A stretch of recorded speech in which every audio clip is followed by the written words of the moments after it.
welcome to this week's edition of Newsmaker Live with me, Kendall Burton. My special guest this evening, Dr. Franklin Bray, clinical psychologist and religious minister. We'll be discussing a number of issues, social issues affecting St. Lucia, as well as the relevance of the church in the 21st century. I want to welcome you, Dr. Bray, to Newsmaker Live. You're no stranger to the program. You've been here several times before.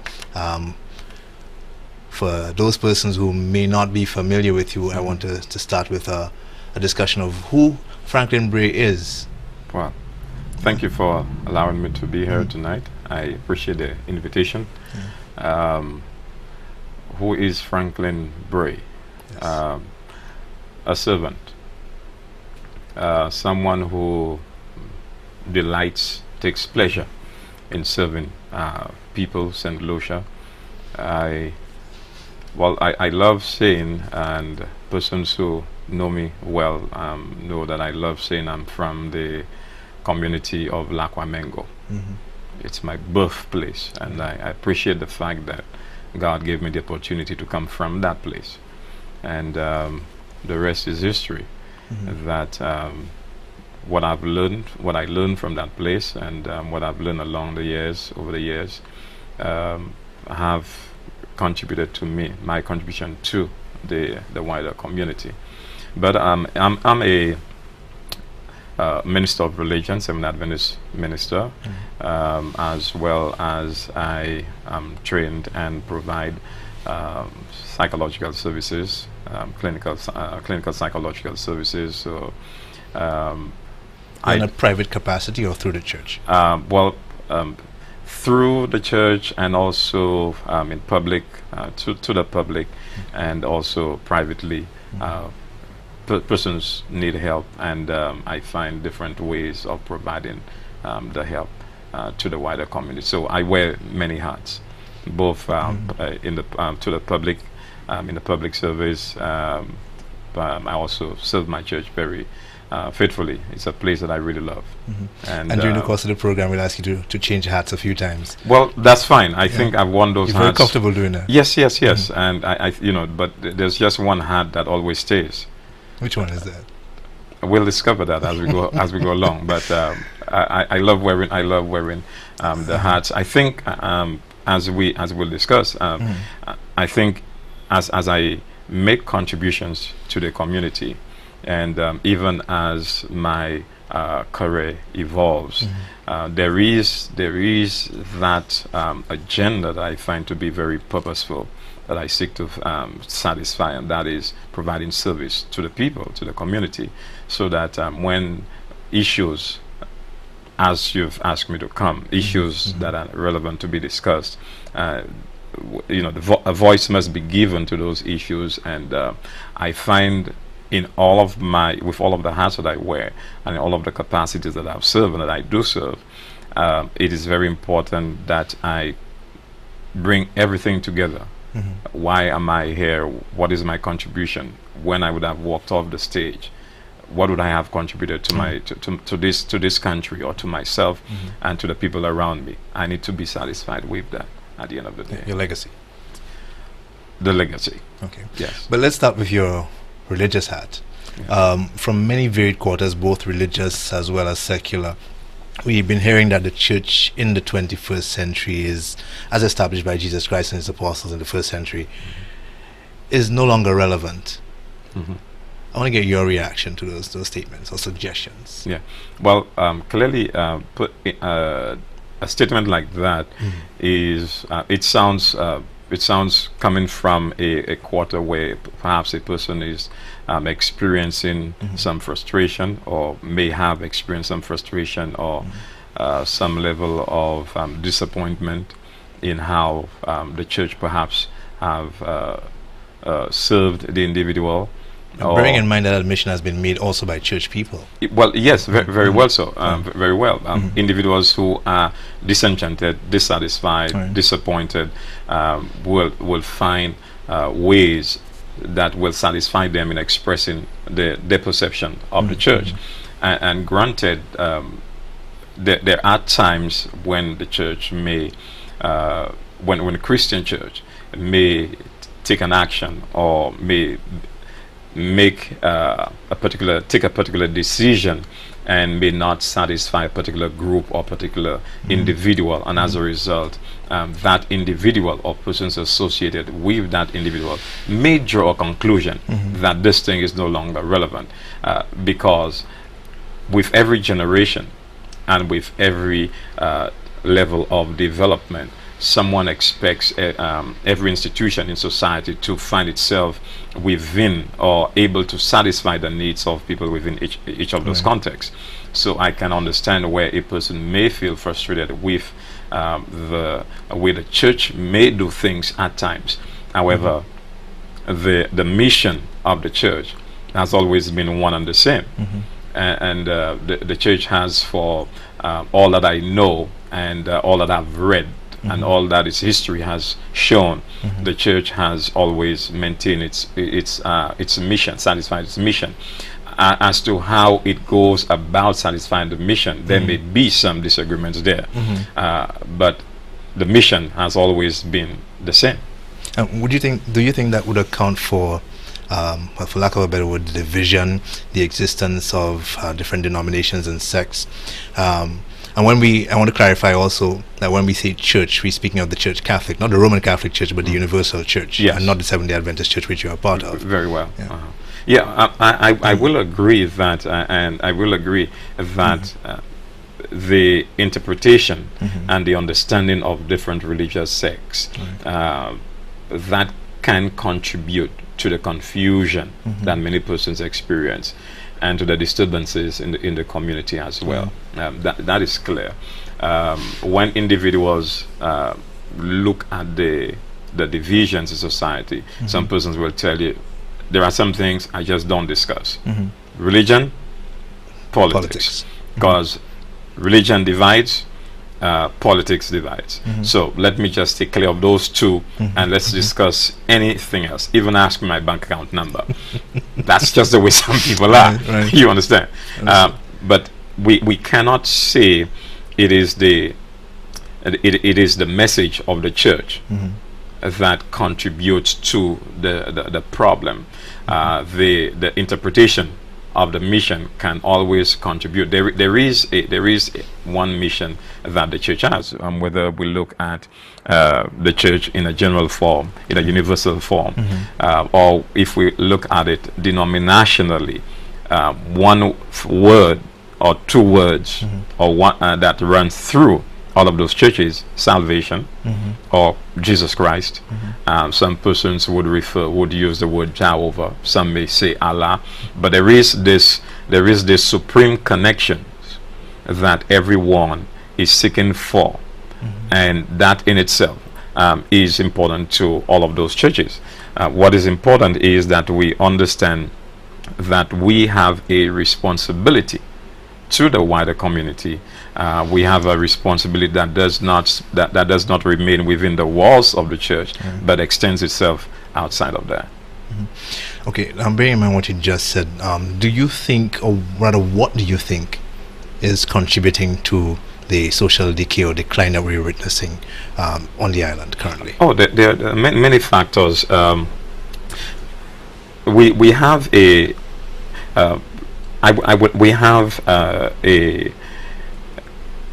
family institution, a social institution, beginning with the family, that we have not paid enough attention to. That's important. And we can break that down into so many different parts. We have parents who have stopped parenting. They have forgotten about parenting. The reason for having children, that many parents or many persons have forgotten. The reason why we have a community, or how we are going to have a community that is well civilized, many persons have forgotten that. So we have parents who have stopped parenting. We have teachers who have stopped teaching. We have pastors who have stopped preaching. We have public servants who have stopped really doing what they need to be doing. And what I mean by this is we have not held ourselves accountable for our responsibilities. As a result, everyone seemed to have their own private agenda as opposed to thinking communally. Right. We need to speak of, we need to promote communalism, the togetherness. So we've become too self-centered. We've become too self-centered, too selfish. We need to begin thinking of each one being my neighbor, being my brother's keeper, my sister's keeper, so that what we do should contribute to the better development of the other individual, and not to the defacing or to the destroying of the other person. So we need our parents to understand, if society is going to be better, they need to take on their responsibilities. Community leaders must also bear their responsibility. If we don't hold each other accountable, what we will find is chaos. Everyone having a private agenda, and where the agendas collide, we will have unresolved conflicts, and those unresolved conflicts, when individuals are dissatisfied sufficiently, they will begin to retaliate or to react in ways that will not benefit society. Now, sticking to that theme of unity and community that you've started on, that path you've started down, do you think there's room for the church to work with more secular organizations? Of course. Or should that division be maintained? Of course, yes. Well, the distinction must always remain with the church. The church contributes to the educational structure of the community. The church contributes to the family structure. The church contributes to the social policies, the agenda of the community. The church contributes to the economic strength of the community. But above and beyond all of those things, the church is a spiritual organization. Right. And when we understand the formation of the church, the establishment of the church, the foundation of it gives life to the community. And so every facet of the community can receive attention and can be given help from the church. However, the role of the church cannot be confused or cannot get diluted, even as it contributes to the society. So where we have social issues, the church can speak to social issues. Why? Because the community comes to church. The community goes to church. And when church is dismissed, those individuals leave those doors and they go back to the community, and they live their lives, or they replicate whatever they do is a reflection of what was taught to them, or what they believe, what they accepted from the church. I'm sorry, but isn't that a little idealistic? Well, we are seeking to have a community that is driven by an agenda. And so I'm saying, if the church is to provide a service to the community, it has to influence every aspect of the community. We are not saying that we'll have a perfect community, and that we will not have. It's not going to happen. However, we need to raise our voices and minimize, agitate, speak to words. We need to say sufficiently and be present sufficiently that the negative does not have its voice heard louder than the voice of the church, and the positives. You use a very important phrase there: raise voices. The church has gotten a lot of criticism over the years for its apparent silence on a number of issues affecting the society. Is that an accurate assessment, do you think, as somebody involved in the church? Well, I like the fact that you use the word apparent. As we look at the function of the church, yes, the church can speak to every issue. Should the church speak to every issue once it comes up? No. And why not? Why? The church has to speak with time and in time. And when it speaks, it has to speak intelligently and with information. Now, a lot of times something may come up and the church will remain away from it for as long as it exists, or as long as it's in the air. It's not productive for us. It's not productive. We need to speak to the issues that affect the society. Should we be the first ones to speak on the issues? No. It is important that we have information before we speak to an issue. One of the challenges that many persons have with the church is that they would expect the church to speak louder than the government, or speak louder than community groups, and I can understand the trepidation of groups and or individuals, and how they would want the church to sound. That is because of the faith that they have in the God that the church serves, and the belief in the structure of the church. Now that's good. So it's an indictment on the church if it remains too silent or silent when it should speak. So that's good. So we should applaud the society for thinking very highly of the church. That's good. What we need to do is to speak in turn, and to speak with a voice that is louder than every other institution in society, because we believe that there is a spiritual connection, that the church is a spiritual body, and therefore the position of the church is always founded on the Word of God.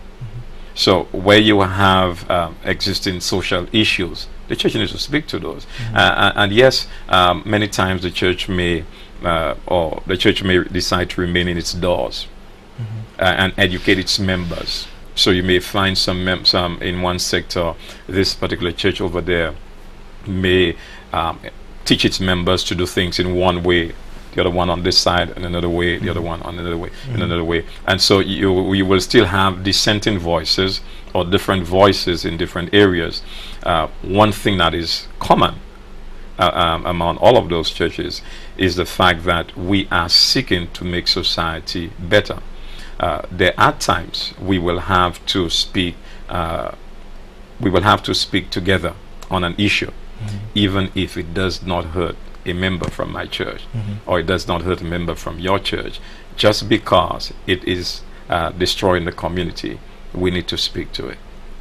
Okay. Now you spoke earlier about the community holding the church in high regard. I'm not sure how much high regard they do hold the church. I mean, because the church has been rocked by a number of scandals, and some people have suggested that may account for the silence, as opposed to what you're suggesting, that it's picking its battles.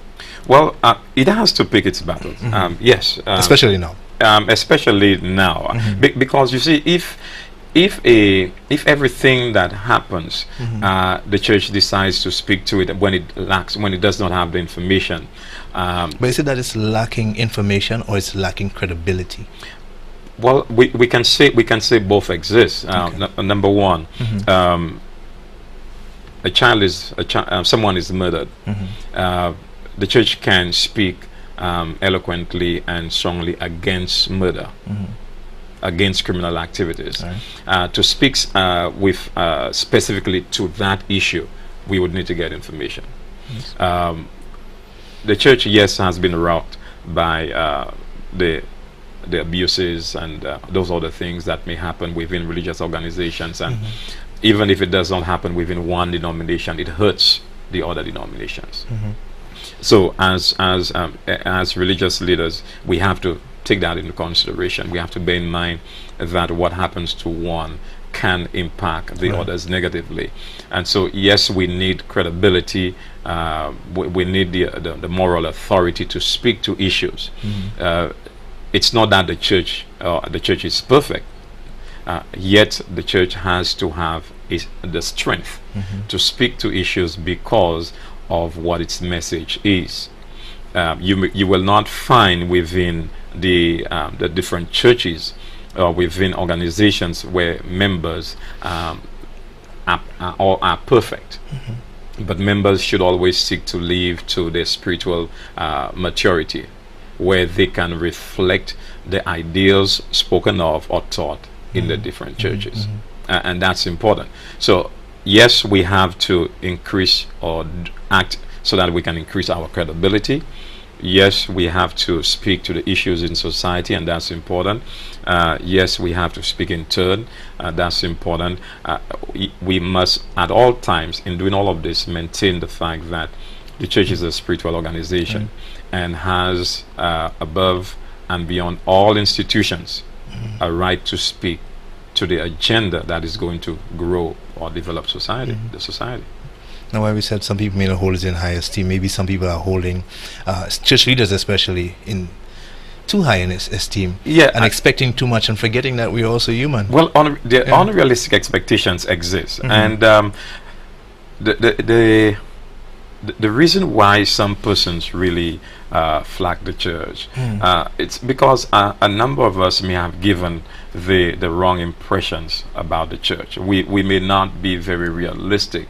When you say a number of us, are you speaking people within the church or outside? Well, within the church, Christians or religious individuals may not have followed up or really satisfied what they've preached, what they've taught with the actions or their behaviors. And as a result, if you were to tell someone as a police officer, for example, that speeding across along the road is bad, and here comes the police officer speeding across. Someone may say, well, boy, that policeman should know better.